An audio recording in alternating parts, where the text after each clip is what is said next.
Selamat datang pada materi minggu ketiga mengenai citra kota dan nanti akan dilanjutkan ke sesi 2 dan sesi 3-nya mengenai bentuk dan dinamika kota tentang susunan dan perkembangan kota. Jadi untuk minggu ketiga ini dibagi ke dalam 3 sesi. Baik, kita mulai untuk citra kota. Jadi kalau misalnya kita lihat di sini, ada 5 elemen dalam citra kota. Yang pertama ada path, yang kedua ada nodes, yang ketiga ada landmark, yang keempat ada edge, yang kelima district. Nah, secara singkatnya, path itu adalah jalan, ya, atau jalur. Lalu node itu bisa disebut simpul,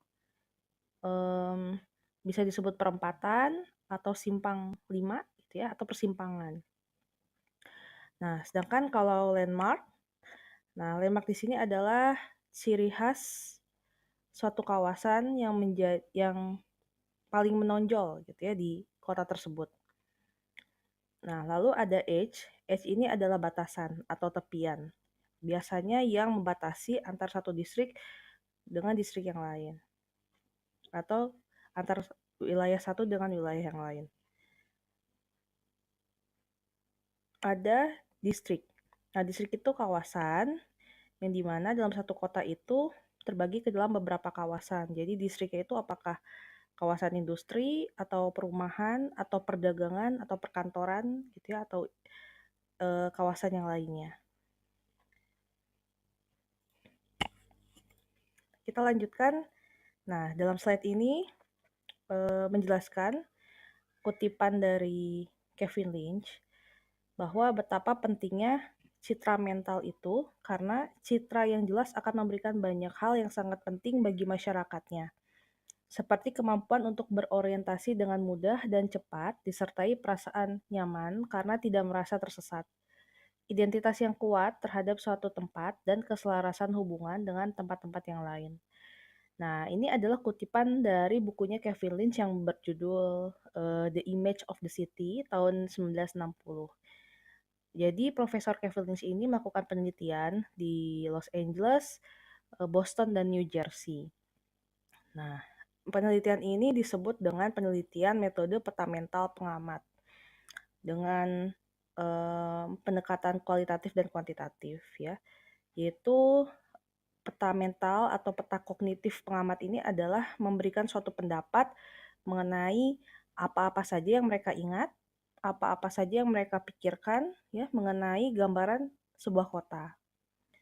Dan beliau melakukan penelitian ya, terutama penelitian kuantitatif sifatnya, kuantitatif sampling terhadap penduduk di kota tersebut ya, yaitu New Jersey, lalu ada Boston dan juga Los Angeles di Amerika. Nah, walaupun beliau melakukan penelitian tersebut di kota-kota tersebut, nah sampai sekarang pun ternyata menjadi bagian dasar dalam pendekatan perancangan di dunia ya, yang terkait dengan perancangan perkotaan. Yaitu ingin mengidentifikasi gitu ya, citra kota suatu kawasan ya, sense of place-nya suatu kawasan. Nah, dalam buku Kevin Lynch ini ada menyebutkan kutipan ini tersebut ya, yang intinya adalah betapa pentingnya citra mental itu karena banyak manfaatnya ya, apalagi kalau untuk para pengamat. Para pengamat itu siapa? Orang yang datang dari luar kota yang berkunjung, apakah berkunjung itu sekedar untuk bekerja atau berwisata, ataukah penduduk asli yang tinggal di kawasan tersebut atau di kota tersebut ya. Nah, dengan manfaat bahwa dengan adanya elemen-elemen citra kota ini mereka merasa nyaman di kota tersebut karena tidak mudah tersesat. Lalu juga mereka bisa atau mereka memiliki kemampuan untuk berorientasi dengan mudah gitu ya di kawasan tersebut dan merasa nyaman tadi ya. Nah, karena apa? Identitas kawasannya sudah kuat. Nah, jadi dalam penelitian ini Profesor Kevin Lynch menyebutkan bahwa karya arsitektur itu baik, bentuknya itu besar ataupun kecil itu akan berpengaruh terhadap, keseluruhan gambar mental sebuah kota, ya. Jadi sekecil apapun karya arsitektur, ya, dalam suatu kota, kita tidak akan pernah tahu ya, apakah arsitektur ini akan mempengaruhi pikiran seseorang ya, karena kan tadi sifatnya persepsi gitu ya. Apakah akan mempengaruhi pikiran seseorang atau konotasi seseorang gitu ya terhadap sebuah kota, dan itu akan membentuk citra kota itu sendiri ya. Dan Profesor Kevin Lynch dalam bukunya ini menjelaskan bahwa, sebenarnya, kota ini dapat diserap secara mental ya, dapat diingat oleh, para pengamat tersebut. Jadi Profesor Kevin Lynch ini dalam bukunya melakukan studi, yang bertujuan ingin mengetahui apa sebenarnya yang diserap secara mental gitu ya. Jadi secara tidak sadar oleh orang-orang gitu ya terhadap sebuah kota. Nah, kemudian Profesor Kevin Lynch ini cocokkan dengan kenyataannya di lapangan.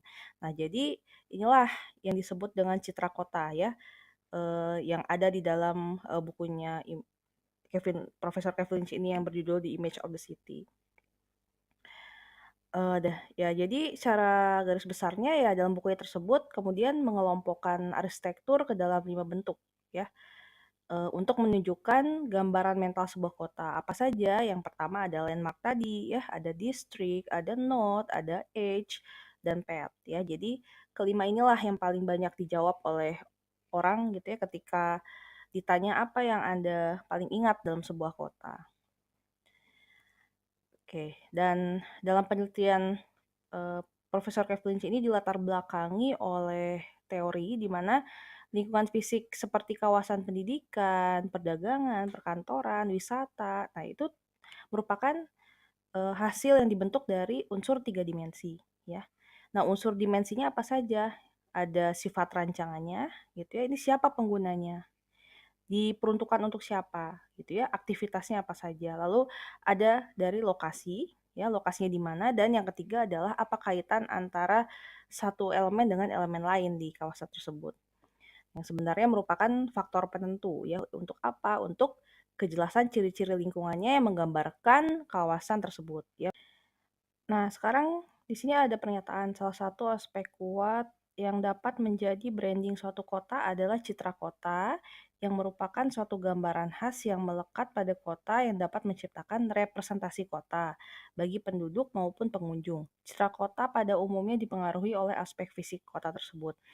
Lalu dalam kutipan dari buku Markus Zen menjelaskan pengertian citra kota adalah gambaran mental dari sebuah kota sesuai dengan rata-rata pandangan masyarakatnya. Nah, jadi sekarang ini kita masuk dulu ke pemahaman branding ya. Jadi yang disebut branding itu apalagi kalau masuk ke ranah arsitektur perkotaan ya, yaitu upaya kota untuk membuat posisi yang kuat di tingkat baik itu wilayah atau sampai bahkan internasional gitu ya, atau sampai bahkan global. Gunanya apa? Gunanya supaya lebih, apa ya, memasarkan, lebih menarik ya, memasarkan apa ya, yang ada di dalam kota tersebut, aktivitasnya, wisatanya, sarananya, kebudayaannya gitu ya, yang pengunjung luar pun tertarik gitu ya, ingin berkunjung ke kota tersebut, gitu. Contohnya misalnya, saya sering sekali ya memberikan contoh ini, kota kembang ya, kota Bandung, yang paling mudah saya ingat soalnya ya. Nah, kota Bandung, kenapa disebut kota kembang? Oh, karena memang, mmm, karena dari dulu ya, dari sejak zaman dulu kota Bandung ini dinilai sangat cantik pemandangannya, ya banyak pohon-pohonan, banyak bunga-bungaan yang tumbuh di sana, masih asri gitu ya, indah. Tapi kalau misalnya, kita bedakan ya antara zaman dulu sampai sekarang dengan banyaknya pembangunan di Kota Bandung sudah mulai, menurun ya RTH-nya gitu. Tapi tetap ya yang diingat Kota Bandung tuh sebagai kota kembang. Lalu ada juga disebut Paris Van Java, karena apa? Karena saya ingat masih banyak bangunan-bangunan yang masih dipertahankan ya, jadi nilainya konservasi dan preservasi. Contohnya apa? Misalnya Gedung Savoy Homan atau misalnya bangunan-bangunan di kawasan Braga. Jadi banyak bangunan yang masih dipertahankan dengan gaya model, arsitektur Art Deco karena, eee, sekitar tahun 1920 sampai 1925 itu, menurut sejarah Kota Bandung itu terkenal akan keindahan alamnya dan akhirnya disukai oleh orang-orang kolonial Belanda pada saat itu dan akhirnya ya dikarenakan ada kesamaan-kesamaan seperti ada kesamaan tersebut seperti geografis ya, eee, yang cukup sama antara Bandung dengan negara asalnya, akhirnya ya para orang-orang kolonial Belanda ini melakukan pembangunan kota Bandung gitu ya. Jadi bagaimana membuat suatu kawasan yang lengkap dengan sarana prasarananya yang memenuhi kebutuhan warganya dan juga lebih terstruktur ya, mengikuti susunan kotanya, yang asal gitu ya, dan juga ada sentuhan arsitekturnya juga ya yang dibawa dari luar ke kota Bandung. Contohnya tadi seni arsitektur yang menerapkan konsep art deco ya. Mmm, ya sekarang yang masih dipertahankan ya tadi ya, Hotel Preanger dan Savoy Homan. Ya meskipun sekarang kan sudah pasti fungsinya secara fungsional berbeda ya dengan, eee, dahulu gitu. Nah jadi sebutan-sebutan Kota Bandung ini ya cikal bakal sebuah citra atau branding, branding yang tertempel gitu di suatu kota, gitu. Yang, "Oh, kota ini sudah memiliki jati diri. Oh, kota ini sudah memiliki identitas," gitu ya, seperti itu. Jadi ya bisa kita maknai ya, kalau misalnya branding itu ada sangat apa, ada hubungannya dengan citra kota, gitu ya, ada hubungannya dengan identitas kota. Nah, maka, eee, apa namanya, kita sebagai perancang kota itu kalau bisa tidak menurunkan nilai kualitas kota, misalnya dengan merubah konsep yang sudah ada, kalau misalnya nilainya kawasan kota tersebut nilainya, kebudayaannya atau nilai-nilai historisnya masih ada, masih kuat, masih melekat gitu ya, atau misalnya ada potensi sebelumnya. Atau misalnya konsepnya sudah kuat nih di suatu kawasan, lalu kita ingin, membuat kawasan yang apa, konsep yang baru gitu. Nah itu harus perlu pertimbangan gitu ya, karena ada plus minusnya. Apakah ada unsur-unsur yang hilang atau akan menurunkan citra kawasan kotanya sendiri, identitasnya apakah akan hilang gitu ya. Nah, yang harus kita perhatikan. Makanya pada saat kita merancang, yang kita pikirkan bukan hanya lingkungan fisik saja, tapi juga karakter manusianya ya, budayanya, kehidupan masyarakatnya di dalam seperti apa gitu ya. Oke, jadi, eee, dalam kutipan Profesor Kevin Lynch ini juga mengungkapkan bahwa Eee, saat ini, mmm, kurangnya kualitas lingkungan kota itu adalah tidak adanya identitas gitu ya. Dari zaman dulu dengan adanya perkembangan kota itu ternyata tantangannya ya banyak kota-kota yang tidak mempunyai identitas. Dan kalau misalnya seperti itu ya orang yang berkunjung pun ke kawasan tersebut sulit gitu ya, sulit untuk mencapai tujuannya karena kurang mudahnya lokasi tersebut dikenali. Dalam arti kurang membekasnya kesan yang ditinggalkan untuk para pendatang gitu ya. Jadi seharusnya lingkungan kota itu ya mempunyai bagian-bagiannya masing-masing dengan karakter yang dapat diidentifikasikan oleh kita gitu kan. Nah, bagian-bagian karakter ini yang harus memiliki kejelasan hubungan ya. Kejelasan hubungan sehingga mudah dipahami posisinya gitu ya dalam pola spasial kota secara keseluruhan itu ya seperti apa. Nah jadi, Profesor Kevin ini menjelaskan sebuah kota itu harusnya membuat suatu bagian-bagian elemen yang mudah dipahami oleh pengamat. Pengamat itu siapa? Ya tadi ya pendatang atau pengunjung kota atau masyarakat yang ada di dalamnya gitu ya sebagai penghuni kota agar para pengamat ini menyadari ya keberadaan dan hubungan antara dirinya dengan lingkungannya itu seperti apa gitu ya. Jadi kita ingin mengetahui seberapa besar sih kemampuan peta mental pengamat ini gitu ya dalam memahami bentuk lingkungan kotanya. Nah, jadi kembali lagi ya, peta mental itu adalah sebuah peta pikiran yang berisi terkait pengetahuan tentang area atau objek yang dimiliki seseorang terhadap kawasan tersebut. Oke, nah di sini ada pernyataan apakah image of the city dan apa manfaatnya. Eh, jadi apakah image of the city itu adalah model kota yang intangible? Intangible itu intangible itu secara psikis diingat gitu ya. Jadi tidak menampakkan fisik, tapi kalau misalnya kita di keluar kawasan tersebut, kita ingat gitu ya, membekas gitu ya, eee, jati diri kawasan tersebut ya.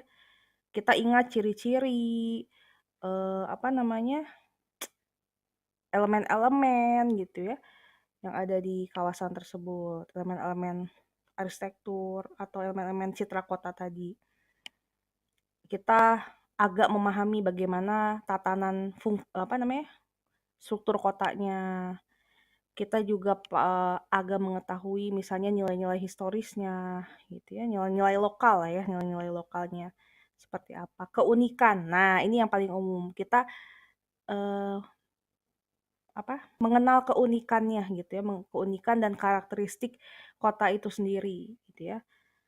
Oke, jadi kita sebagai perancang jangan sampai mengabaikan juga ya, eee, apa ya, keunikan dan karakter kawasan tersebut, ya apalagi yang dinilai dari nilai-nilai historis atau nilai-nilai lokalnya gitu ya. Karena nilai-nilai historis dan nilai-nilai lokal itu tidak boleh mengabaikan apresiasi masyarakat dan lingkungan yang ada di dalamnya. Nah, jadi sebutkan apakah image of the city yaitu model kota yang intangible, bersifat personal, didesain untuk keperluan praktis dan tidak persis dan selalu berubah. Manfaatnya membantu navigasi, pedoman untuk interaksi sosial, mencegah perasaan kehilangan, membuat desain kota yang nyaman. Nah, jadi penelitian Profesor Kevin Lynch ini ya tadi ya peta mental, peta kognitif itu pasti sifatnya personal antar pengamat itu sendiri ya. Karena eh, kita sendiri yang rasakan sebagai pengamat ya citra apa yang membekas di pikiran kita begitu masuk ke dalam lingkungan kota tersebut. Ya, jadi kembali lagi kalau kota itu pasti memiliki jati diri ya, punya ciri-cirinya masing-masing ya, antara masyarakatnya punya ciri-cirinya masing-masing dengan dan lingkungan fisik kotanya ya. Dan juga kalau sekarang dipengaruhi oleh dinamika waktu karena adanya perkembangan kota ya, dan kota pasti berubah kalau seperti itu ya karena ada apa? Ada tuntutan kebutuhan manusia ya. Karena kan tadi kembali lagi ya di minggu awal menjelaskan kalau arsitektur itu lahir dari kebutuhan manusia ya. Lalu perencanaan kota itu lahir dari adanya kompleksitas atau permasalahan di dalam kota ya. Nah, jadi kota tuh pasti berubah karena tuntutan kebutuhan, lalu adanya juga perkembangan teknologi ya, tapi tetap kebudayaan yang ada harus tetap kita pertahankan ya. Kebudayaan masyarakatnya yang harus dipertahankan, harus menjadi jiwa karakter kota tersebut ya. Lalu aspek fisiknya atau lingkungan fisiknya menjadi raganya gitu. Jadi seharusnya kalau berubah pun kotanya dalam maksud ya ingin mendukung karakter yang sudah ada sebelumnya ya. Jadi oleh karena itu eh, pada dasarnya membangun suatu kota itu sama dengan membangun jiwa masyarakatnya. Ya kalau jiwa masyarakatnya rapuh, ya maka kotanya tersebut lambat laun juga ya rapuh juga gitu ya di dalamnya. Nah, jadi kalau misalnya kita ya sebagai pendatang misalnya ya ingin berkunjung ke suatu tempat kan pasti ingin mencari tahu apa sih yang menjadi ciri khas dan tempat yang ingin kita kunjungi, apa daya tariknya gitu ya. Nah, jadi kota tuh harus memberikan jawaban itu, harus memberikan juga kenyamanan eh, bagi yang ingin tinggal di kotanya tersebut ataupun ya tadi ingin hanya sekedar tujuannya bekerja atau berwisata, apalagi berwisata ya. Oke, nah, jadi di sini ada, gambaran citra kota di Dubai ya ini. Kalau Dubai sudah pasti landmark-nya ini ya, yang berbeda, yang paling tinggi. Ini landmark besar juga ya, Menara Burj Khalifa ya. Nah ini di Dubai ini ya kalau kita lihat ya dengan konsep kota futuristiknya ya, karena apa? Karena diintegrasikan dengan kemampuan teknologi, informasi, komunikasi dalam sehari-harinya ya. Jadi memang Dubai ini sudah masuk ke dalam konsep smart city sehingga bisa memenuhi kriteria smart city. Ya, apa saja kriterianya? Ada smart parking ya, solusi untuk warganya untuk mempermudah mencari tempat parkir. Biasanya kalau di kota-kota besar yang biasanya sangat sulit gitu ya. Nah, ini bisa dikelola dengan baik. Ada smart lighting ya, menerapkan apa namanya? Pada lampu penerangan jalannya, lalu juga menerapkan pada lampu lalu lintasnya dengan smart lighting, bisa dipantau mana lampu yang sedang rusak, mana yang yang baik kondisinya ya. Ada yang lalu selain smart parking, smart lighting, ada juga smart electricity ya, penyediaan dalam layanan energi atau listrik ya. Contoh hal kecilnya warganya bisa mengetahui data pemakaian listriknya gitu ya. Lalu ada ya teknologi yang lebih maju ya dibandingkan misalnya kota-kota yang lain. Ada juga waste manajemennya. Jadi ya Dubai ini ya sudah menerapkan konsep tersebut dan gambaran kita adalah tadi kembali lagi, kota masa depan, kota yang modern ya. Nah, jadi bagaimana nih ya mmm, kawasan kota di Dubai ini yang memiliki citra kota atau image yang cukup kuat gitu ya, yang dapat diwakilkan dengan elemen citra kota tersebut ya, sebagai kota yang futuristik tadi ya. Nah, jadi pentingnya ya citra kota ini, 5 elemen ini ya, path, nodes ya, landmark, district, age, untuk memahami karakteristik daerahnya gitu ya, yang menjadi ciri khas yang bisa digunakan. Atau misalnya potensi lain misalnya di suatu kota tertentu adalah dikenal karena nilai-nilai historis atau budayanya. Bisa juga ya potensi historis atau budayanya. Bisa juga kalau kawasan kotanya ini masih kuat ya dikenal sebagai, kota yang, tentang sejarah atau budayanya ya, kultur yang ada tersebutlah yang ditingkatkan atau ya, atau dipertahankan image-nya dalam arti ya nilai-nilai lokal atau nilai sejarah itu ya sangat penting dalam suatu kawasan. Untuk apa ya? Dalam suatu kota, maaf ya. Untuk apa? Ya untuk menggali potensi kotanya ya. Selain itu juga apa? Untuk mengatur perkembangan, bisa mengendalikan kotanya di masa yang akan datang, bisa mempertahankan image-nya ya, identitasnya gitu ya di masa yang akan datang, bisa mengatur tingkat perubahannya. Jadi pemahaman inilah yang menjelaskan begitu pentingnya nilai-nilai sosial dan budaya yang berkaitan dengan sejarah di dalam suatu kota. Bayangkan kalau misalnya suatu kota itu kan pasti ada kebudayaan. Kalau misalnya kita hilangkan, wah ya hilang sudah identitasnya ya. Seperti kota yang hilang, dia ada ciri khasnya. Nah, jadi macam-macam ya. Ada kota yang diingat karena tadi, kota yang futuristik tadi ya, atau kualitas fisik kotanya yang mengarah ke atau menuju ke masa depan, ada ya seperti, Dubai ini gitu ya, ada juga mengarah ke budaya, sejarahnya, dan masih banyak yang lainnya. Dan satu lagi ya, bahwa, eee, perlu juga kita pahami ya, manusia dan alam lingkungan ini merupakan kesatuan ya, jadi tidak dapat dipisahkan. Saling berinteraksi keduanya ya, karena apa? Ya keduanya ini akan mempengaruhi tingkah laku manusia juga nanti. Nah, pola tingkah laku inilah berkembang menjadi apa? Ya, menjadi kebudayaan. Kebudayaan dalam bentuk arsitektur yang pada akhirnya ya tadi arsitektur ini ya diwujudkan dalam suatu ruang, ruang perkotaan gitu. Oke, kita lanjutkan ya. Nah, jadi tadi ini bisa dibaca di rumah ya. pemahaman elemen-elemen rancangan kota menurut Kevin Lynch dalam pembentuk citra kota tadi ada path, nodes, ada age, district, dan landmark.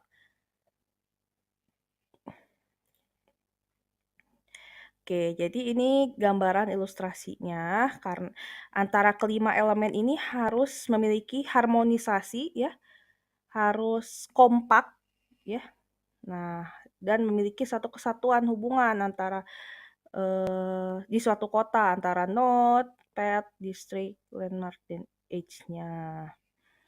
Oke, jadi tadi ya inti dari penelitian Profesor Lynch ini ya berkaitan dengan mengidentifikasi elemen struktur fisik kota yang menjadikan kota tersebut ya dapat digambarkan, dibayangkan citranya. Ya, oke. Jadi menurut pemahaman Kevin Lynch ini makin nyata unsur-unsur dalam lingkungan kota, makin mudah juga orang menyusun peta mentalnya ya atau legibilitasnya makin baik.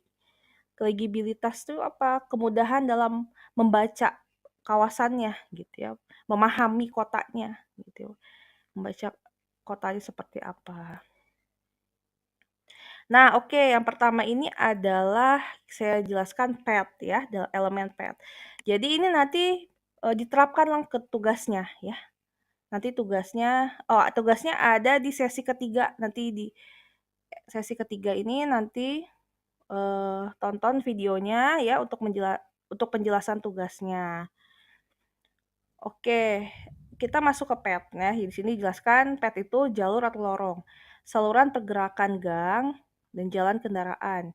Ciri yang paling penting dalam gambaran terhadap kota yang merupakan penghubung dan jalur sirkulasi manusia serta kendaraan dari sebuah ruang ke ruang lain di dalam kota.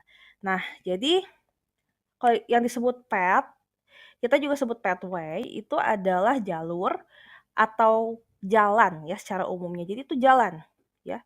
Jalur sirkulasi ya. Jalur sirkulasi yang digunakan orang untuk melakukan suatu pergerakan ya. Jadi apapun bentuk jalur sirkulasinya itu dianggap pathway ya. Mau itu di bawah tanah, mau di atas tanah, mau di sungai ya, di atas air. Nah, itu disebut dengan pathway gitu ya. Jadi intinya adalah jalur yang digunakan orang untuk melakukan pergerakan. Dan biasanya dalam menganalisis pathway ini atau path itu adalah jalur utama ya, biasanya jalan besar, koridor jalan gitu ya. Nah, jadi bentukannya itu bisa nyata berbentuk jalan atau bisa saja tadi ya tidak nyata, pergerakan itu bisa tidak nyata. Contohnya apa? Misalnya lintasan pesawat gitu ya. Nah, itu juga masuk ke jalur ya. Pemahaman jalur. Jadi setiap kota itu pasti memiliki jalan ya. Yang dibagi ke dalam jalan utama dan jalan tidak utama ya. Nah, jaringan jalan ini membentuk mental orang gitu ya. Membentuk beberapa mental orang terhadap perkotaan. Nah, lalu secara dimensi jalan ya, jalan utama dan jalan tidak utama. Jalan utama itu misalnya kita pikirkan adalah jalannya yang lebar gitu ya, yang kiri kanannya itu ada pedestrian atau misalnya trotoar, lalu juga mungkin ada jalur hijau ya, lalu ada elemen pelengkapnya gitu ya, pada pedestrian, street furniture-nya dan lain sebagainya. Nah, tentu kualitas antara jalan utama dan jalan tidak utama gitu ya, sebagai pembedanya juga berbeda ya. Misalnya dari materialnya atau finishing-nya gitu ya, dibandingkan dengan jalan lingkungan atau jalan jalan minor ya, itu pasti berbeda. Kalau misalnya secara umum sih kita nyebutnya kalau jalan tuh kelas jalan lah ya, atau hierarki jalan, ada arteri, ada sekunder, ada jalan lingkungan ya, atau jalan lokal. Oke, nah di sini bisa dibaca di rumah ya lengkapnya. Ini saya baca saja singkatnya. Jadi dalam elemen pendukungnya, PET ini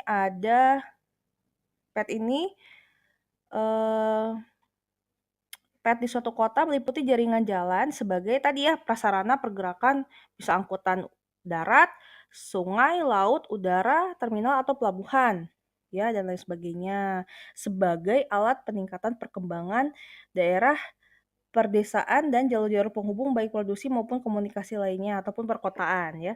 Dan nah ini ya berdasarkan frekuensi, kecepatan dan kepentingan jaringan itu ada terbagi ke dalam beberapa macam jalan.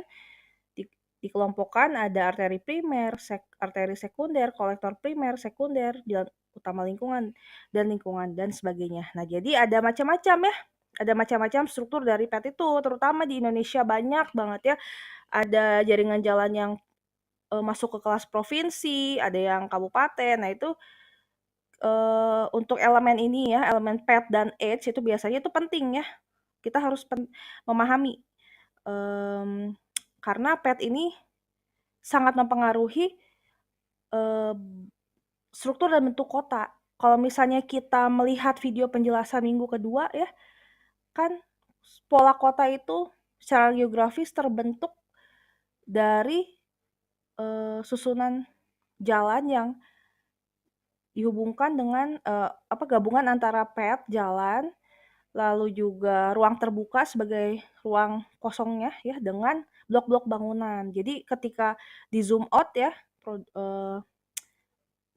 produk rancangannya itu ketahuan polanya seperti apa antara gabungan solid dan void ya. Solid itu ruang isi atau blok-blok bangunan, void itu ruang kosongnya. Ruang kosongnya itu apa? Jalan dan ruang terbuka. Jadi setelah digabungkan, oh ini polanya membentuk konsentris gitu ya. Oh radial seperti itu. Oke, kita lanjutkan lagi. Nah, ini masuk ke distrik. Nah, di sini distrik dijelaskan. Yang disebut distrik itu adalah daerah yang memiliki ciri-ciri yang hampir sama atau homogen, yang memberikan citra yang sama.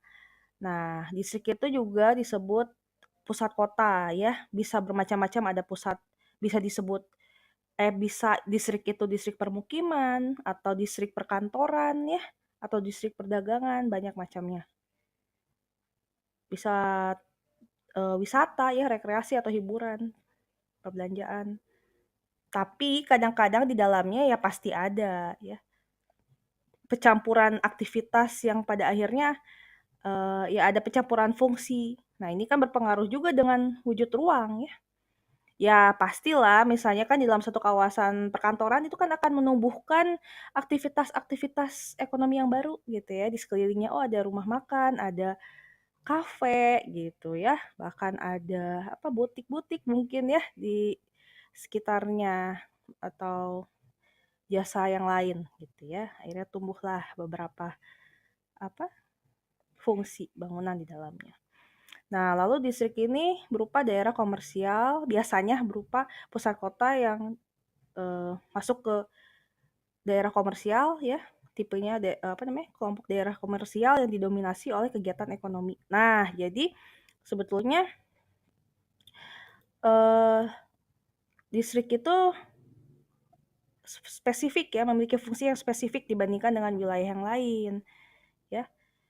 Yang sudah pasti mempunyai aktivitas di dalamnya ya, atau apakah aktivitas itu pada akhirnya misalnya membuat blok-blok permukiman atau misalnya distriknya itu adalah pusat pendidikan ya atau kampus atau juga bisa perkantoran misalnya ya bisnis atau juga misalnya budaya gitu ya bisa saja ya. Kalau budaya contohnya apa? Kalau kita mengenal budaya yang paling mengena ya karakternya itu kan di Bali ya biasanya ya ada pura seperti itu.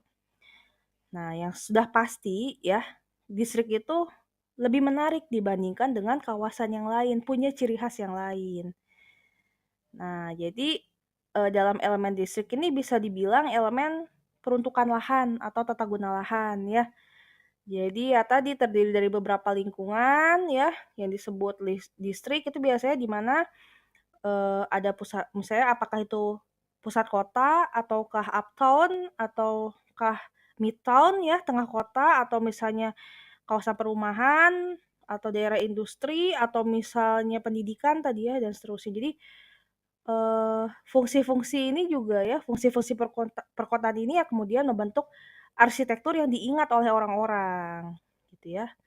Jadi itulah kenapa ada juga beberapa orang yang ingat kota itu ya karena ingat fungsi dari sebuah lokasi tersebut ya atau lokasi tertentu. Jadi distrik-distrik ini tidak harus dalam fenomenanya juga ya tidak harus berbentuk sama juga ya. Jadi satu distrik itu misalnya ada beberapa kegiatan ya, aktivitas yang muncul ya. Misalnya isinya adalah pusat perkantoran ya, dan isinya semuanya mirip ya. Tapi bisa saja berbaur gitu ya, ada kegiatan lain yang berbaur. Jadi sebenarnya distrik itu tidak punya batas-batas.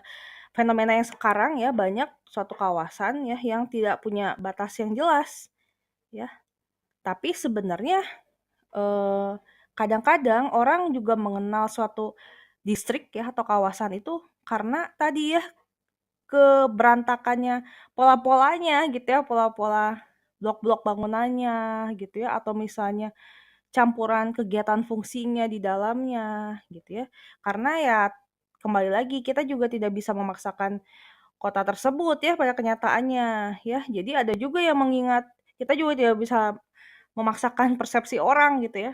Jadi ada juga yang mengingat distrik tersebut ya dilihat dari keberantakannya, kecaosannya gitu ya. Nah, jadi fenomenanya ya ada juga dalam satu kawasan distrik itu arsitekturnya tidak seragam, ya.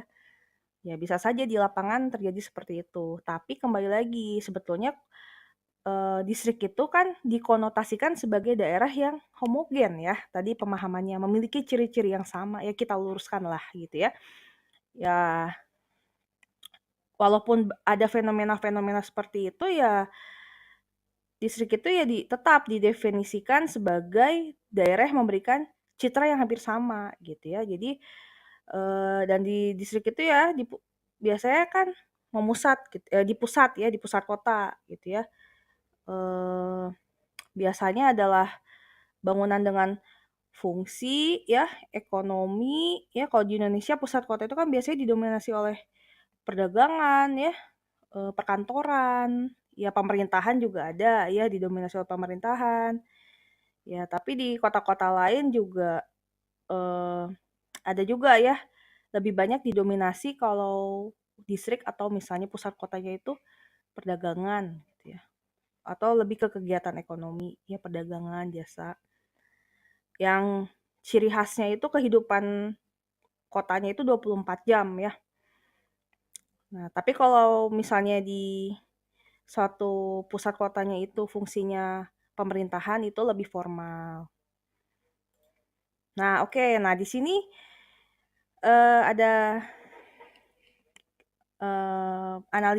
analisis ya. Jadi analisis distrik itu dimulai dari fungsi kota itu ada wisma, karya, marga, suka, dan penyempurna ya.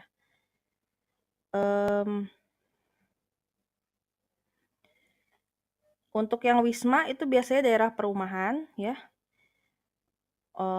Ya tempat tinggal, daerah perumahan. Mana sih tempat-tempat yang ditinggali yang sifatnya 24 jam. Ada karya, nah karya ini ya tempat kerja ya penduduknya. Bisa industri, bisa perdagangan, ya atau dan lain-lain. Tapi kalau bisa ya dekat wisma biasanya ya. Karena kan di dekat wisma harus ada karya gitu ya atau tempat kerja mereka para tempat kerja para ininya ya, para karyawan. Nah, karyawan itu tinggal di dekat karya tadi ya, tempat kerjanya. Nah, jadi tempat tinggal mereka tidak boleh berjauhan dengan karya tadi. Nah, bisa di karya ini bisa isinya ada perdagangan ya, bisa isinya kegiatan industri rumah tangga atau misalnya sedang. Oke. Ada juga marga ya. Kalau marga ini hubungannya dengan pergerakan. Contohnya apa? Misalnya terminal bus atau halte ya, atau halte gitu. Ada juga suka. Nah, suka ini rekreasi, kawasan rekreasi atau misalnya ruang terbuka ya.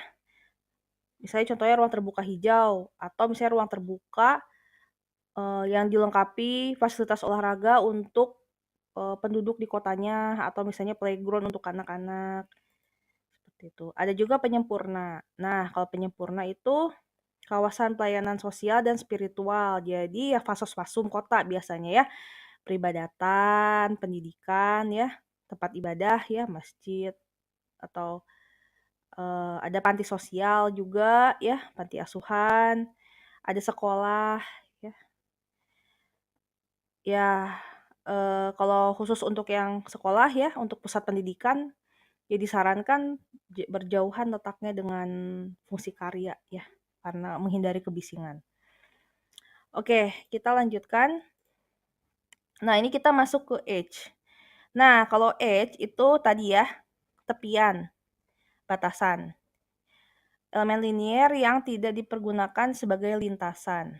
Bentuk masa-masa bangunan yang membentuk dan membatasi suatu ruang di dalam kota. Nah, jadi edge ini batas ya, batas dari distrik biasanya atau disebut batas-batas wilayah yang membedakan antara wilayah yang satu dengan wilayah yang lain. Jadi menurut pemahaman Profesor Kevin Lynch menyebutkan bahwa edge ini merupakan elemen linier yang tidak digunakan atau tidak dipertimbangkan sebagai path gitu ya oleh pengamat.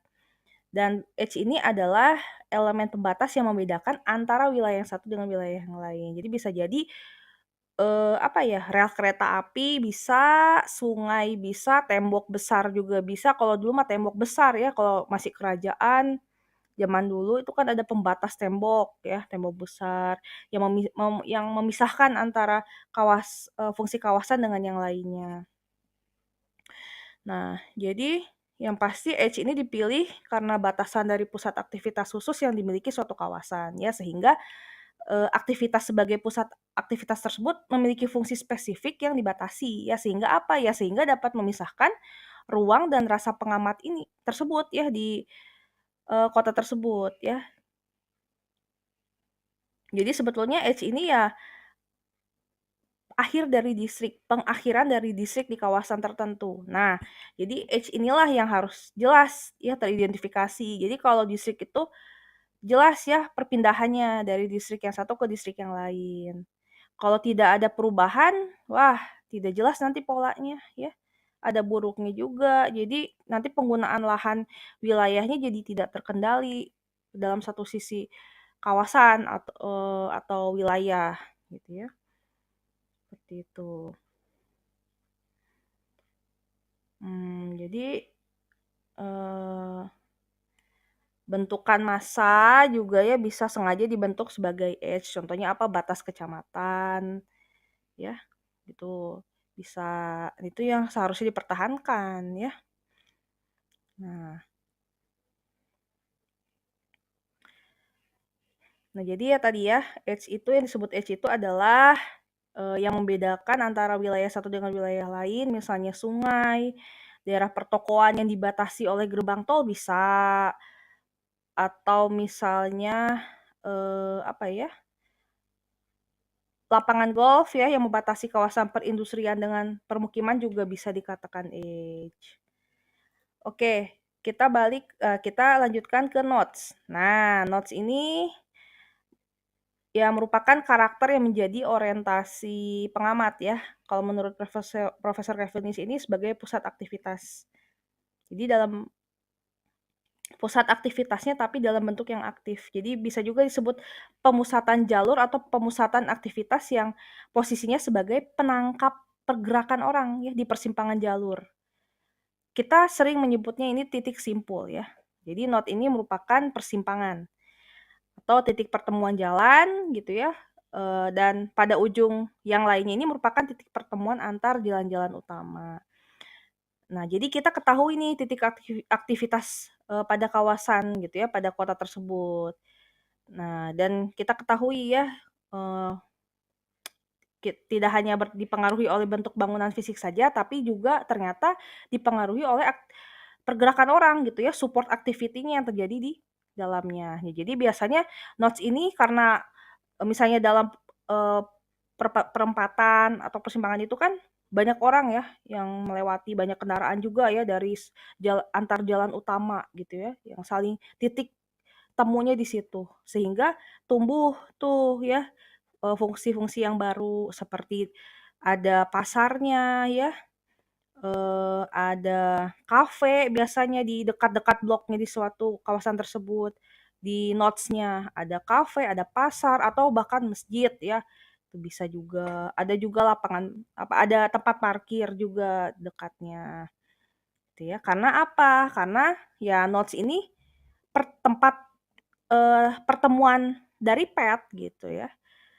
Nah, jadi notes itu atau simbol ini dapat didefinisikan sebagai pemusatan ya. Pemusatan kegiatan fungsional dari kota, dan notes ini juga bisa dikatakan orientasi pengenalan lingkungan bagi penduduk dan pendatang ya di sebuah kota. Nah, jadi kita lihat di sini ya, untuk notes ini kalau kita lihat ilustrasinya yang di mana suatu pusat kegiatan yang fungsional ya, di mana di sini terjadi suatu pusat atau core region-nya atau pusat intinya ya, di mana penduduk ini dalam memenuhi kebutuhan hidup semuanya bertumpu di nodes ya. Nah, nodes ini juga melayani penduduk di sekitar wilayahnya atau daerah hinterland-nya. Nah, jadi kalau kita lihat di contoh, nah ini ilustrasi dari pergerakan sebuah kota ya.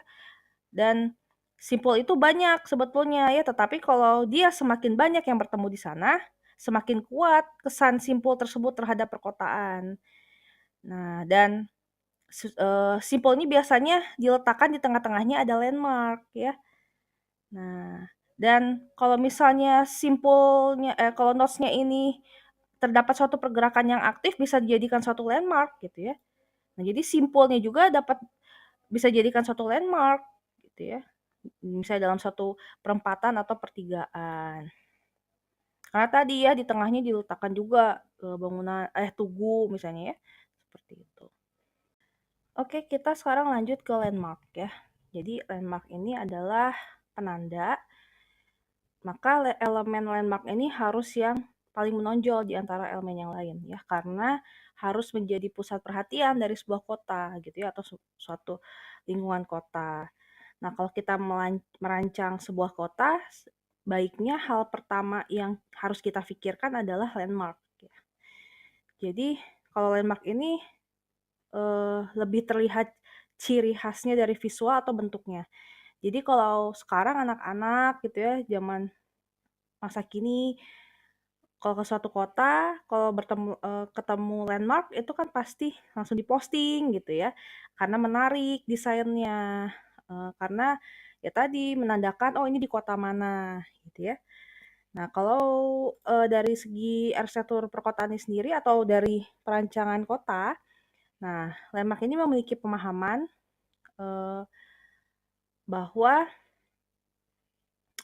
lemak ini bisa dijadikan suatu pengenal ya, suatu pengenal suatu daerah dalam kota ya, dan juga membantu orang untuk mengarahkan diri mengenal suatu daerah dalam kota tersebut ya. Nah, jadi, mmm, landmark itu penting gitu ya, karena sebetulnya landmark ini adalah hal pertama yang diingat oleh orang ya, bahkan sebelum ada distrik ya, bahkan juga sebelum ada pet atau simpul ya. Nah, jadi, landmark ini adalah elemen penting dari bentuk kota, karena tadi membantu orang untuk mengarahkan, diri untuk mengenal suatu daerah dalam kota. Contohnya apa, misalnya, untuk landmark ya yang skala besar, luas, itu kita mengenal ada Patung Liberty. Kalau di Jakarta ada Monas ya. Nah, jadi, sebetulnya landmark yang baik itu adalah, suatu elemen citra kota yang berbeda ya, tapi harmonis ya, tetapi tetap harmonis dalam latar belakangnya ya. Jadi landmark itu bisa berupa gedung, patung, jembatan, tugu, jalan layang gitu ya. Nah, jadi landmark itu adalah referensi ya, referensi atau tanda-tanda atau petunjuk eksternal gitu ya bagi para pengamat, dan itu dibuat secara tunggal harusnya ya. Landmark itu dibuat secara tunggal karena mempunyai maksud agar mudah dibedakan ya secara visual dengan yang lainnya, gitu. Jadi, eee, landmark itu ya secara visual dan bentuknya itu harus unik ya untuk dijadikan tugu, apakah itu gapura, apa masjid alun-alun kota gitu ya, atau bahkan bangunan lain yang berbeda gitu ya di antara yang lain. Karena tadi kesan visualnya menonjol. Nah, jadi landmark ini ya digunakan sebagai pengenal ya, karena, visualnya yang kuat gitu ya, karakternya bentuknya berbeda dengan yang lainnya, apalagi gunanya supaya orang yang datang ke daerah tersebut tidak mudah tersesat, ya. Karena sebagai penanda tadi ya, dan harus punya kekhasan yang kuat gitu ya, yang bisa mewakili identitas kota tersebut. Nah, jadi, dalam ilustrasi PPT ini menjelaskan selain landmark sebetulnya bisa juga ya pet, distrik, age itu sebenarnya bisa jadikan landmark kalau elemen tersebut ya punya karakter yang kuat gitu ya dan bentuknya itu berbeda ya dan juga mengesankan untuk para pengamat tersebut. Dan landmark itu ada yang besar dan ada yang kecil. Kalau besar itu bisa dilihat dari jarak jauh pun bisa ketahuan ya. Contohnya ya Monas, terus tadi yang gedung Burj Khalifa, terus juga Patung Liberty, ada juga landmark yang kecil ya. Kalau itu sih bisa dilihat dari jarak pandang yang dekat saja biasanya. Dan kalau misalnya ada landmark besar dan kecil ya di suatu kawasan ya dengan eh, jarak yang berdekatan misalnya atau beberapa landmark di suatu kawasan itu malah jadi rancu ya. Karena kan tadi kembali lagi landmark itu kan sebagai penanda yang paling menonjol. Kalau banyak yang menonjol ya satu bangunan tertentu nanti malah hilang orientasi suatu kawasan kotanya gitu ya. Jadi sebaiknya landmark yang besar ya dipusatkan saja. Kalau landmark yang kecil ya ditaruh dipusatkan jaraknya dari landmark yang besar ya. Nah, jadi sebaiknya sih tidak terlalu banyak gitu ya di suatu kota, karena nanti kalau terlalu banyak landmark-nya, ya orang juga akan menjadi bingung atau rancu mengenai kawasannya gitu ya, kawasan kotanya. Nah, fungsi landmark ini adalah sebagai orientasi kota ya sebenarnya intinya. Sebagai orientasi kota, aktivitas kota, pengarah rute pergerakan, sebagai tanda ciri suatu kota juga ya, dipertahankan kekhasannya untuk sebuah kota. Nah, karena itu kan cukup penting gitu ya, mempertahankan kekhasan suatu kota. Nah, oke, kita masuk ke 3 komponen yang sangat mempengaruhi gambaran mental orang terhadap suatu kawasan. Jadi ini ada 3, ada identitas, struktur, dan makna ya. Nah, jadi yang dikatakan PPT ini ya, yang ada dalam teori Kevin Lynch juga ya, adalah karakter yang spesifik dalam suatu kota itu dapat membentuk suatu identitas. Nah, dan karakter inilah yang dapat mengenalkan bentuk ruang suatu kota. Yang secara garis besar itulah yang disebut dengan sense of place suatu kota atau disebut kekhasan kota secara khusus ya. Jadi pemahaman tentang gambaran mental atau kemudahan pengamat dalam mengenal suatu karakter kota ini selalu berkaitan dengan 3 komponen ini ya, identitas, struktur, dan makna. Di mana di sini dijelaskan identitas merupakan objek-objek atau elemen-elemen yang berada pada suatu kota yang dapat membedakan dengan kota lainnya. Lalu struktur di sini dijelaskan pola hubungan yang saling berkaitan dengan elemen-elemen pembentuk citra kota yang dapat dipahami oleh pengamat. Lalu makna. Nah, makna ini merupakan pemahaman dalam kedua komponen antara gabungan identitas dan struktur. Jadi maknanya apa sih?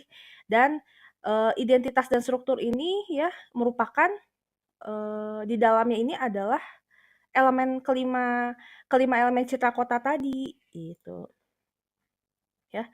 Jadi dalam pemahaman komponen ini juga berdasarkan bagaimana kondisi budaya, politik, kultur, sejarah, simbol maupun keunikan kota. Nah, ini contoh variabel penelitiannya ya biasanya dalam mengidentifikasi eh, citra kota suatu kawasan ya dengan penggambaran peta mentalnya kan setelah kita ketahui kelima elemen tadi ya antara pet, node, age, landmark dan sebagainya. Nah, baru ya kita jelaskan dalam komponen yang berpengaruh ini ya supaya kita mengetahui legibility-nya ini cukup baik atau tidak ya, keterbacaan atau kemudahan yang dapat dipahami pengamatnya ini cukup baik atau tidak. Kelima elemen tadi cukup serasi dan kompak atau tidak gitu ya. Jadi pada intinya Profesor Lynch ini ingin mengetahui apa ya, image of the city atau citra kota kawasan itu dilihat dari variabel legibility-nya tadi, ya keterbacaannya suatu kawasan kota, ya. Jadi kita perlu memahami keterbacaan, perlu memahami kemudahan pengamat kota yang berujung ke kota tersebut gitu ya, dengan mengetahui variabel legibility-nya ini, ya. Kalau kita lihat tadi ya, dalam, mengetahui variabel legibility ini ternyata masuk dalam variabel, eee masuk kepada kelima elemen tadi. Ya, identitas itu ternyata menjabarkan landmark dan path-nya. Sedangkan kalau struktur, distrik, age, dan nodes-nya dengan masing-masing parameternya ya, kita bisa jelaskan parameternya.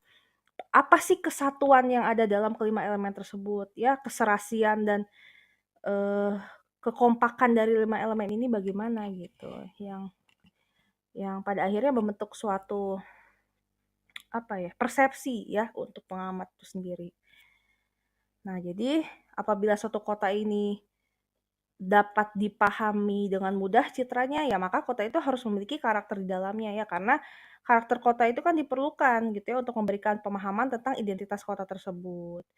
Dan karakter yang spesifik dalam suatu kota itu, ya tadi dapat membentuk suatu identitas.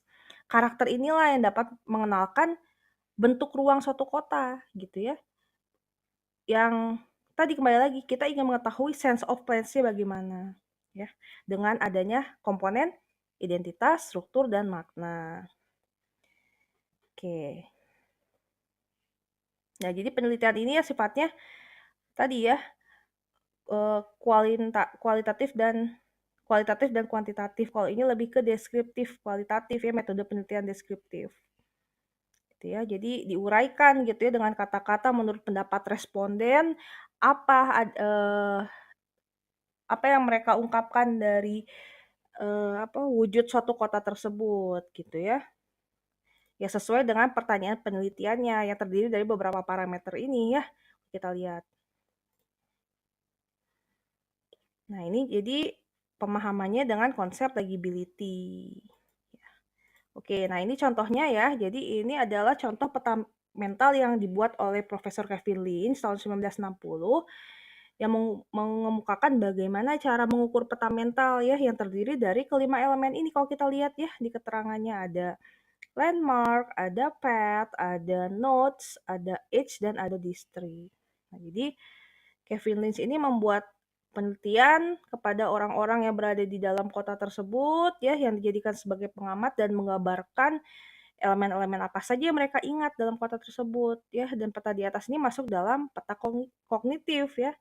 Dan menurut Lynch ini menjelaskan semakin nyata unsur-unsur di dalam suatu lingkungan, misalnya lingkungan kota, makin mudah orang menyusun peta mental. Artinya orang itu akan lebih cepat mengenal lingkungan geografisnya yang ada dalam kota tersebut ya. Jadi itu sebabnya orang-orang yang datang di kota tersebut ataupun yang tinggal itu tidak mudah tersesat gitu ya, karena kota tersebut didukung dengan perencanaan yang cukup matang, baik itu sifatnya kuantitatif maupun seperti ini yang sifatnya kualitatif, baik itu maaf yang bentuknya, eee, secara matang dilihat dari kuantitas maupun kualitas gitu ya. Nah, ini kan kita lihat kualitas secara visualnya seperti apa. Gitu ya. Meskipun, kota tersebut metropolis gitu ya, seperti New York, Tokyo, ataupun London. Nah, apalagi ya kota-kota tersebut memiliki citra yang kuat. Padahal kalau kita lihat ya, contohnya misalnya di New York dengan susunan kotanya yang grid. Bayangkan kalau tidak ada elemen citra kota, wah orang-orang yang datang ke kota tersebut akan mudah tersesat karena menganggap itu semua bangunannya misalnya sama gitu ya. Lalu juga, misalnya kalaupun, terjadi ada, kekurangan dari segi petunjuk jalannya ya minim, signage-nya gitu ya, penanda, petunjuk arah, wah akan repot nanti kalau orang berkunjung ke kota tersebut. Begitulah harus ada identitas kota, karakter kota, yang diwujudkan secara fisik ya kelima elemen tadi. Jadi distrik-distrik yang teratur ya, tempatnya, batas-batas wilayah yang jelas gitu ya, jalur-jalur dan persimpangannya, serta ada landmark yang bisa ditemui di mana-mana, lalu juga sistem angkutan umumnya juga dibuat, eee, sedemikian jelas gitu ya, sehingga orang juga bisa membaca arah tujuannya gitu ya, kalau misalnya berpergian misalnya ya, melakukan suatu pergerakan misalnya dengan kendaraan dan ataupun, moda publik di kota tersebut. Nah, jadi dalam risetnya ini Kevin Lynch menemukan betapa pentingnya tadi ya peta kognitif, ya peta mental karena tadi ya kembali lagi citra yang jelas itu akan memberikan hal yang sangat penting bagi masyarakatnya ya. Tadi apa saja tadi manfaatnya untuk berorientasi dengan mudah gitu ya. eh, untuk pendatang maupun yang tinggal di dalam kota dan juga disertai adanya perasaan yang nyaman ya karena tadi penduduk yang ada di kota tersebut tidak merasa tersesat, lalu juga adanya keselarasan hubungan dengan tempat-tempat yang lainnya juga. Nah, jadi kualitas fisik yang diberikan oleh suatu kawasan ini dapat menimbulkan suatu citra atau image ya. Citra atau image yang cukup kuat dari seorang pengamat ya. Nah, jadi kualitas yang citra ini yang disebut tadi imagibilitas ya atau kemampuan orang untuk mendatangkan kesan. Nah, imagibilitas inilah yang mempunyai hubungan sangat erat dengan legibility. Ya, jadi imagibilitas ini mempunyai hubungan yang sangat erat dengan legibility atau kemudahan yang dapat dipahami atau dikenali menjadi satu pola yang berkelanjutan ya, satu kota. Jadi kalau kita masuk ke dalam materi gitu ya, berdasarkan analisa yang tadi dibahas, eee, dalam konsep legibility ya, yaitu apa, komponen identitas, struktur, makna dalam kawasan. Misalnya nih, saya meneliti nih ya, di kota tertentu gitu ya, apa ya, contohnya misalnya saya meneliti di Jawa, kota Surakarta ya, terus saya jadikan contoh ya, kota Surakarta.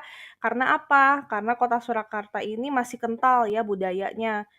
Masih kental kearifan lokalnya. Nah, saya meneliti di salah satu kawasan di Kota Surakarta, yaitu Mangkunegaran. Setelah saya teliti dan saya menemukan kelima elemen tadi, nah dan juga saya menemukan beberapa narasumber yang bisa dijadikan sebagai pengamat, maka saya temukan, oh ternyata identitasnya ini dari hasil analisis ditemukanlah bahwa elemen pembentuk citra kawasan Mangkunegaran ini adalah gapura sebagai landmark-nya, apa jalan sebagai petnya, jalan apa gitu ya. Ada tugu ya, tugu atau bangunan budaya sebagai apa namanya, landmark-nya juga, lalu juga distriknya ini misalnya ada kawasan khusus di sana ya, lalu juga ada persimpangan sebagai, nodes-nya dan juga tembok sebagai edge ya. Lalu kalau saya lihat dengan, lihat sebagai struktur, oh ternyata berdasarkan analisis yang dibahas didapatkan adanya keterkaitan hubungan antara elemen-elemen yang terbentuk pada kawasan Mangkunegaran ini.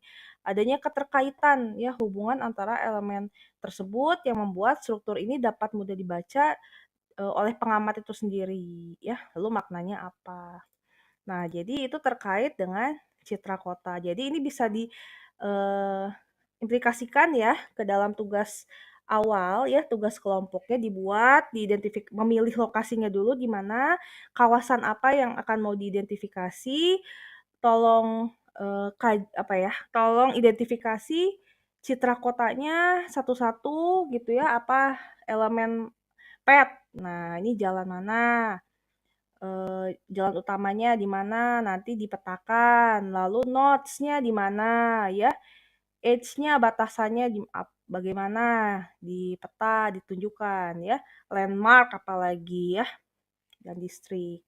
Nah, jadi nanti bisa aplikasikan ke dalam tugas ya, dan ini nanti diasistensikan ya, dan dikumpulkan nanti menjelang, UTS, tugas kelompoknya. Oke, cukup sekian materinya, kita lanjutkan ke sesi kedua dan ketiga ya, mohon ditonton videonya. Terima kasih.